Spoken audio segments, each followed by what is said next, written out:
Next question हमारा है 28। Find A B C. ये क्वेश्चन भी सेम वैसा ही है जैसे ये वाला हमने किया है। तो find A B C find करनी है। इसके अंदर if A ratio B is equal 17 ratio 32। तो यहाँ पर जो फर्स्ट है ये ए की वैल्यू है, ये जो सेकंड वाली है ये बी की वैल्यू है।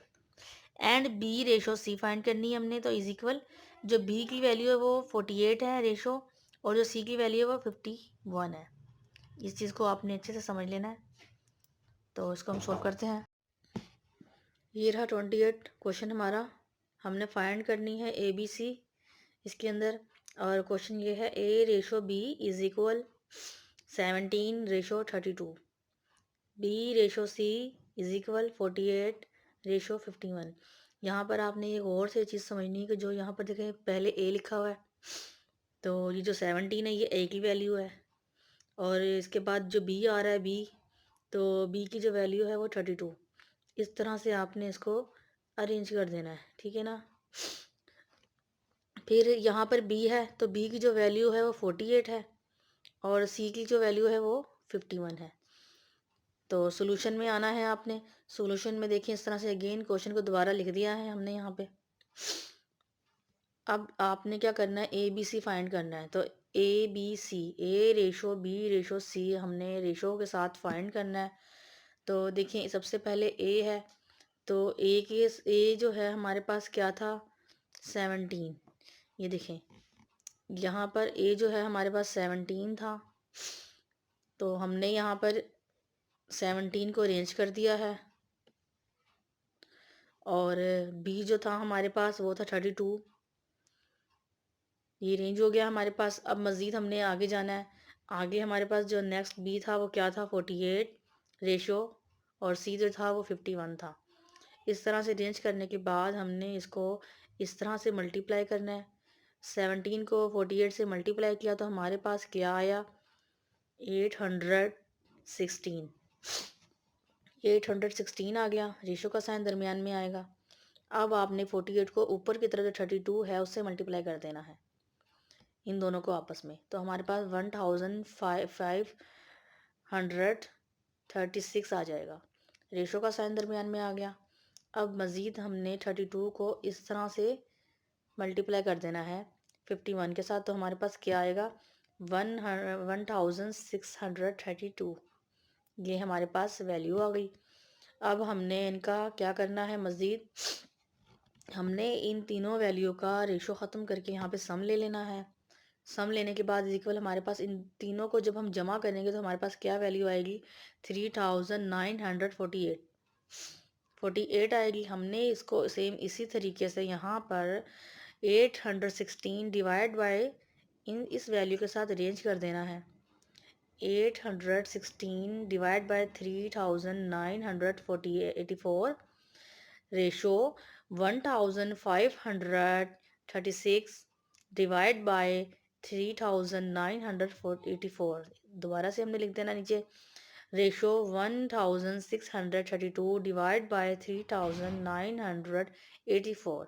ये हमारा आंसर आ जाएगा। इस तरह से हमने इस क्वेश्चन को सोल्व कर लेना है। नेक्स्ट क्वेश्चन है 29। क्वेश्चन हमारा है if 15 dozen of eggs cost 750 rupees, how much will 8 dozen of eggs cost.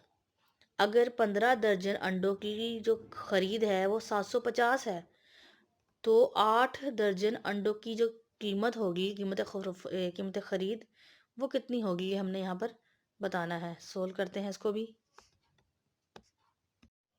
ये रहा क्वेश्चन नंबर 29। अब यहाँ पर हमने डज़न लिखना है, रेशो का साइन दरमियान में लगाना है, और कॉस्ट लिखनी है, ठीक है। अंडे हमारे पास पहले थे 15 दर्जन अंडे थे, तो उनकी जो कॉस्ट थी वो 750 थी। अब 8 दर्जन अंडे हैं, तो उनकी कॉस्ट, उनकी प्राइस क्या होगी, यानी कि कीमत ख़रीद क्या होगी, वो हमने फाइंड करनी है। तो इस तरह से आपने इसको तरतीब में पहले लिख देना है, और इस एरो को ध्यान से देखना है। हमेशा एक्स का जो एरो होता है वो ऊपर जाता है, एक्स वाला एरो ऊपर जाएगा, ठीक है। अब रहा इस वाले एरो की बात, तो इसको हमने क्या करना है कि 15 दर्जन अंडों की कीमत 750 है, तो 8 दर्जन अंडों की कीमत कितनी होगी? जाहिर सी बात है 15 दर्जन अंडे ज़्यादा हैं, तो उनकी कीमत 750 है। तो अब 8 दर्जन अंडे कम हैं, 15 दर्जन से 8 दर्जन अंडे कम हैं, तो उनकी प्राइस फिर कम ही होगी। दोनों तरफ बराबर काम हो रहा है, इधर अंडे कम हो रहे हैं तो जाहिर सी बात है यहाँ कीमत भी कम होगी। जब बराबर काम हो रहा हो दोनों तरफ, तो उसका एरो हमेशा ऊपर को जाता है। ठीक है, अगर दोनों बराबर से बढ़ रहे हैं तो भी एरो ऊपर को जाएगा। ठीक है, ये चीज़ आपने ध्यान से समझनी है और गौर से। तो हमारा जो एरो है वो ऊपर को जाएगा, क्योंकि हमारी यहाँ पर दर्जन अंडे कम हैं, तो जाहिर सी बात है तो उसकी कीमत भी फिर कम ही होनी चाहिए। दोनों तरफ बराबर काम हो गया है, तो इसका एरो ऊपर जाएगा। अब एरो हमने सेट कर दिए हैं इसके, तो हमने इसको अब सोल्व करना है इस तरह से कि ये वाली वैल्यू 8 से शुरू हो रही है, तो ऊपर 8 आएगा, नीचे डिवाइड बाय 15 आएगा। हमने इसको अरेंज कर दिया। 8 divide by 15 is equal x divide by 750 rupees. इस तरह से हमने इसको मिलाकर लिख दिया। अब हमने इसको मल्टीपल क्रॉस करके सॉल्व करना है। 8 को 750 के साथ और x को 15 के साथ, इस तरह से हमने अरेंज कर लेना है। अरेंज करने के बाद तरीका इसका आगे से वही होगा, वैसे ही सॉल्व करेंगे हम इसको कि हमने 8 का टेबल जब 750 तक हमने पढ़ा, जब इसको हमने इसके साथ मल्टीप्लाई किया तो हमारे पास आ गया 6000 इज इक्वल 6000, इक्वल का साइन दरमियान में 15 को जब हमने x के साथ मल्टीप्लाई किया तो हमारे पास 15x आ गया। अब हमने क्या करना है, x को अकेला करना है, तो 15 को अगले स्टेप में हम उधर डिवाइड नीचे ले जाएंगे, तो ये डिवाइड में वैल्यू आ जाएगी 6000 डिवाइड बाई 15। मज़ीद जब हम इसको 6000 को 15 पर हम डिवाइड करेंगे तो हमारे पास इसका आंसर आ जाएगा 4000 इज इक्वल एक्स। अब एक्स की वैल्यू तो फाइंड हो गई, इसका मतलब जो 8 दर्जन अंडे हैं उनकी जो कीमत है वो 400 रुपये होगी। तो यहाँ पे 400 लिखा हुआ है, 4000 ही 400। तो यहाँ पर जो 15 जो अंडों की कीमत थी उनकी 750 थी कीमत। हमें 8 दर्जन अंडों की कीमत नहीं पता थी, हमने इसको इस तरीके से सोल्व किया तो हमारे पास वेरीफाई क्या हुआ कि 8 दर्जन अंडों की जो कीमत है वो 400 रुपये है। तो लिहाजा इसको तरतीब देने के लिए हम ये वाला एक्स इधर ले आएंगे इज इक्वल, और ये 400 यहाँ ऐसे हम लिख देंगे। ये रहा इसका आंसर। बस इस तरह से आपने इसको तरतीब से सॉल्व करना है, ये एरो आपके गलत ना हो। अगर एरो गलत हो गए तो सवाल का जवाब नहीं आएगा। ये चीज़ आपने अच्छे से समझ लेनी है। ठीक है, क्वेश्चन नंबर 30 हमारा है 8 pencils cost is 26 rupees, find the cost of 12 pencils. अब 8 पेंसिलों की जो कीमत ख़रीद है वो है 26 रुपये, तो 12 पेंसिल की कितनी कीमत होगी, क्या कीमत होगी, हमने वो फाइंड करनी है। ये भी सेम ऐसे ही सवाल है जैसे ये वाला था, तो इसको भी हम इसी तरह से करेंगे, सोल्व करते हैं इसको भी। ये रहा क्वेश्चन नंबर 30, फाइंड करनी है हमने पेंसिल की कीमत। एक तरफ हम लिखेंगे पेंसिल, दूसरी तरफ हम रेशियो में लिखेंगे कॉस्ट, पेंसिल्स और कॉस्ट। तो पहले हमारे पास क्या था, पेंसिल 8 पेंसिल जिनकी कीमत 26 रुपये थी। अब मज़ीद 12 पेंसिलें हैं लेकिन उनकी कीमत हमें मालूम नहीं, वो हमने मालूम करनी है। तो हम क्या करेंगे, सबसे पहले हमेशा एक्स का जो एरो है वो ऊपर को जाएगा, एक्स वाली वैल्यू का जो एरो है वो ऊपर को ही जाएगा। तो अब देखें यहाँ पर 8 पेंसिलों की कीमत 26 रुपये है, तो 12 पेंसिलों की कीमत कितनी होगी, जाहिर सी बात है ज़्यादा ही होगी 26। जब पेंसिलें ज़्यादा हैं तो कीमत भी ज़्यादा होगी, दोनों एक तरफ बराबर काम हो गया। पेंसिलें बढ़ गई तो यहाँ पर कीमत एग्जैक्ट कीमत तो हमें नहीं पता, लेकिन इतना अंदाज़ा है कि 12 अगर पेंसिलें हैं तो कीमत भी ज़्यादा होनी चाहिए। अगर 8 पेंसिलों की कीमत 26 रुपये है तो 12 पेंसिलों की कीमत ज़्यादा होनी चाहिए।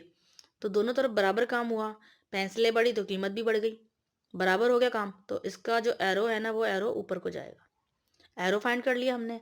अब हमने इसको तरतीब से इस तरह से लिखना है, is equal 12 divide by 8, 12 divide by ये 8 यहाँ आ जाएगा। यहाँ से हमने शुरू करना है ना, तो ये पहले शुरू हो रहा है, 12 ऊपर आएगा और 8 नीचे आएगा, दरमियान में साइन इक्वल का, x डिवाइड बाय 26। ठीक है, यहाँ पर हमने इसको अरेंज कर दिया। 12 divide by 8 is equal x divide by 26। Multiple cross करके हमने इसको मल्टीप्लाई करना है। देखें इस तरह से 12 को करेंगे 26 के साथ, 12 को 26 के साथ मल्टीप्लाई करवाएंगे।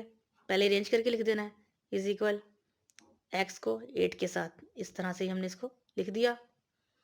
अब हमने जब 12 को 26 के साथ मल्टीप्लाई किया तो क्या आया नीचे हमारे पास जवाब, इज इक्वल 312। 12 आ गया इज इक्वल 8x मल्टीप्लाई किया तो। अब हमने x को अकेला करना है तो जाहिर सी बात है 8 को इक्वल के उस तरफ लेकर जाएंगे तो डिवाइड में आ जाएगा। अब 312 को जब डिवाइड करेंगे 8 के ऊपर तो नीचे हमारे पास क्या वैल्यू आएगी, 39 is equal 39। x is equal 39 आ गया। तो यहाँ पर हमने इसको तरतीब से लिख देना है, x इधर ले आना है और 39 इधर ले आना, तो ये कॉस्ट हमारे पास फाइंड हो जाएगी। इसका मतलब कि 12 पेंसिलों की जो कीमत बनती है वो 39 बनती है। तो कॉस्ट हमने ये मालूम कर ली, हमारा जवाब आ गया है, फाइंड हो चुकी है हमारी वैल्यू। नेक्स्ट क्वेश्चन हमारे पास है 31। क्वेश्चन क्या है हमारा, if the price of 50 shirts 3652 rupees, what will be the price of 80 such shirts।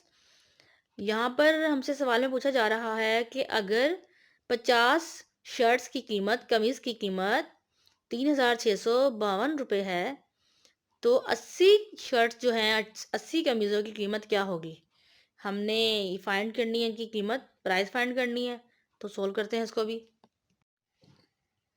ये रहा क्वेश्चन हमारा 31। एक तरफ हमने प्राइस लिख देना है, रेशो का साइन दरमियान में, और शर्ट्स। अब 50 कमीज़ों की जो प्राइस थी वो कितनी थी, 3652 रुपये। 50 शर्ट्स की जो कीमत थी 3652। तो 80 शर्ट्स की जो कीमत है वो कितनी होगी वो हमें मालूम नहीं, वो हमने फाइंड करनी है। तो लिहाजा जो एक्स का एरो हमेशा ऊपर जाता है। अब ये वाला एरो हमने देखना है कि किस तरफ जा रहा है। तो फ़र्ज़ करें अगर 50 कमीज़ों की जो कीमत है वो 3652 रुपये है, तो यहाँ पर अब कमीज़ें बढ़ गई हैं, शर्ट्स बढ़ गई हैं, 80 हो गई हैं, 30 एक्स्ट्रा आ गई हैं इसके अंदर ना। पहले 50 थी अब 80 हैं। तो जब 50 शर्टों की कीमत इतनी बन रही है तो जाहिर सी बात है 80 जो कमीज़ें हैं वो कितने की होनी चाहिए, इनसे ज़्यादा पैसों की होनी चाहिए। हमने ऐसे अंदाज़ा किया इसका हमने। तो फ़र्ज़ कर लेते हैं कि जब 50 कमीज़ें हैं तो उनकी कीमत इतनी है, तो 80 जो कमीज़ें हैं उनकी कीमत फिर ज़्यादा ही होगी। एग्जैक्ट कीमत तो नहीं हमें पता, लेकिन ऐसे आइडिया लगा लिया आपने। ठीक है, जब आइडिया लगा लिया तो दोनों तरफ काम बराबर हो रहा है। अगर कमीज़ें बढ़ रही हैं तो पैसे भी बढ़ रहे हैं, कमीज़ें बढ़ रही हैं तो पैसे भी बढ़ रहे हैं, उनकी जो प्राइस है वो भी बढ़ गई। दोनों तरफ काम बराबर हुआ तो इसका एरो भी ऊपर जाएगा, इसका एरो भी ऊपर जाएगा। अब हमने इसको अरेंज करके लिख लेना है। अरेंज करके ऐसे लिखना है कि x divide by 3652 is equal 8 divide by 50। Multiple cross के साथ हमने इसको अरेंज कर लेना है इस तरह से। ये देखें ऐसे, ठीक है। x को हमने अरेंज कर लेना है 50 के साथ, और 80 को हमने अरेंज कर लेना है ये वाली वैल्यू के साथ, 3652 के साथ। अब जब हम इसको मल्टीप्लाई करवाएंगे तो ये देखें 50 को जब हमने 50 को मल्टीप्लाई किया x के साथ तो 50x आ गया इज इक्वल, जब इन दोनों को हमने मल्टीप्लाई किया तो हमारे पास क्या आया, 2,92,160 रुपीज़। अब हमने क्या करना है, x को अकेला कर देना है, ये 50 इक्वल के उस तरफ ले जाएंगे तो डिवाइड में आ जाएगा। और जब हमने ये ऊपर वाली वैल्यू को नीचे वाली वैल्यू के साथ डिवाइड किया तो हमारे पास क्या आंसर फाइंड हुआ, हमारे पास x की वैल्यू फाइंड हो चुकी है। हमारे पास आंसर में आया है, जब हमने ऊपर वाली वैल्यू को नीचे वाली वैल्यू के साथ डिवाइड किया तो हमारे पास ये आंसर आ गया। इसकी प्राइस हमारे पास 55 हो चुकी है, आंसर आ गया हमारा। इतने की हमारी वो शर्ट्स की कीमत है। 58432, ये हमारा जवाब आ गया। अब लास्ट क्वेश्चन है हमारा ये वाला 32 1.2 का, हमारे पास शॉर्ट क्वेश्चन का ये लास्ट क्वेश्चन है। If 7 workers paint a house in 6 days, how many days are required to paint the same house of only 3 workers are available. अब यहाँ पर सवाल में पूछा जा रहा है कि 7 वर्कर हैं जो पेंट कर रहे हैं एक घर को 6 दिनों में, तो कितने दिनों में पेंट करेंगे? सेम सेम इतने दिन में कितने वर्कर पेंट कर लेंगे? 3 वर्कर अब हैं, 3 वर्कर हैं और सेम इतने ही दिन में, how many days are required, कितने दिनों में पेंट कर लेंगे वो सेम हाउस, यानी कि एक ही हाउस। पहले 7 वर्कर थे, 6 दिन थे इनके पास और एक घर को वो पेंट कर रहे थे। अब यहाँ पर 3 वर्कर हैं, एक ही घर है, तो उसको कितने दिनों में पेंट करेंगे, ये हमने फाइंड करना है। ये रहा हमारा क्वेश्चन, हमने फाइंड करना है। एक तरफ वर्कर लिखने हैं रेशियो, दूसरी तरफ डेज। पहले वर्कर थे 7 और वो 6 दिनों में काम कर रहे थे, 6 दिनों में कमरे को पेंट कर रहे थे, एक घर को पेंट कर रहे थे। एक घर है जिसमें 7 वर्कर हैं और वो 6 दिन में पेंट कर रहे हैं। तो नेक्स्ट में 3 वर्कर हैं, तो कितने दिनों में कमरे घर को वो पेंट करेंगे? तो हमने दिन फाइंड करने हैं, डे फाइंड करने हैं। हमेशा एक्स का एरो ऊपर को जाता है, ये वाला एरो नीचे को क्यों आया ये देख लें, आप अच्छी तरह से समझ लें कि 7 वर्कर जब 6 दिन में पेंट कर रहे हैं तो 3 वर्कर कितने दिन में पेंट करेंगे? यहाँ पर वर्कर कम हो गए हैं लेकिन दिन बढ़ जाएंगे। पहले 7 वर्कर थे तो जल्दी जल्दी काम कर रहे थे, 6 दिनों में काम मुकम्मल हो गया था। अब 3 वर्कर हैं, 3 बंदे हैं, तो एक घर को वो पेंट करेंगे तो जाहिर सी बात है उनको दिन ज़रा ज़्यादा चाहिए होंगे, क्योंकि सेम दिनों में 6 दिनों में 3 वर्कर तो काम नहीं कर सकते। ऑलरेडी 7 वर्कर 6 दिनों में काम मुकम्मल कर रहे हैं, तो 3 वर्कर जो हैं वो 6 दिन में काम मुकम्मल कर सकते हैं, 3 वर्कर कभी भी नहीं। तो जाहिर सी बात है दिन फिर बढ़ जाएंगे। अब यहाँ वर्कर कम हुए तो यहाँ दिन बढ़ गए। अंदाज़ा कर लें कि दिन बढ़ गए, एग्जैक्ट डेज तो नहीं पता, लेकिन अंदाज़ा तो यही कह रहा है कि जब वर्कर कम हो गए तो दिन ज़्यादा हो जाएंगे, ज़्यादा दिनों में काम होगा मुकम्मल। तो एरो इसका नीचे को आएगा, क्योंकि यहाँ पर वर्कर कम हो रहे हैं और दिन ज़्यादा हो रहे हैं। बैलेंस जो है वो अप डाउन हो रहा है, इधर कम हो रहे हैं इधर ज़्यादा हो रहे हैं। तो लिहाजा हमें इस तरह की सिचुएशन जब हो जाए हमारे पास, जब काम यहाँ पर बराबर ना हो रहा हो, दोनों में बराबरी ना हो रही हो, तो एरो जो है वो नीचे को आएगा। इस चीज़ का आपने खास ध्यान रखना है, एरो नीचे आएगा। तो लिहाजा अब आगे इसको हम सॉल्व करते हैं। इज इक्वल का साइन दरमियान में 7/3, यहाँ से एरो आ रहा है हमारा, तो 7/3 इज इक्वल x/6। सेम उसी तरीके से हमने इसको अरेंज कर लेना है, 7 को 6 के साथ इज इक्वल 3 को x के साथ। इसी तरह से हमने इसको मल्टीप्लाई करवाना है, 7 6 42 इज इक्वल 3 को x से मल्टीप्लाई किया तो 3x आ गया। अब इस 3 को हम नेक्स्ट स्टेप में नीचे डिवाइड में ले जाएंगे, x अकेला हो जाएगा। 42 को डिवाइड किया 3 पे तो हमारे पास आया 14 इज इक्वल x। तरतीब में इसको लिखेंगे, x यहाँ ले आएंगे, 14 यहाँ पे। डेज हमारे पास क्या फाइंड हुए कि जो 3 वर्कर हैं वो 14 दिनों में काम कंप्लीट करेंगे। पहले 7 वर्कर 6 दिनों में काम कंप्लीट कर रहे थे, पेंट कर रहे थे। अब यहाँ पर ये फाइंड हुआ कि 14 दिन, 3 वर्कर अगर हम एक घर को पेंट करेंगे तो उनको 14 दिन लग जाएंगे, 14 डेज उनको लग जाएंगे। ये इसका आंसर आ गया।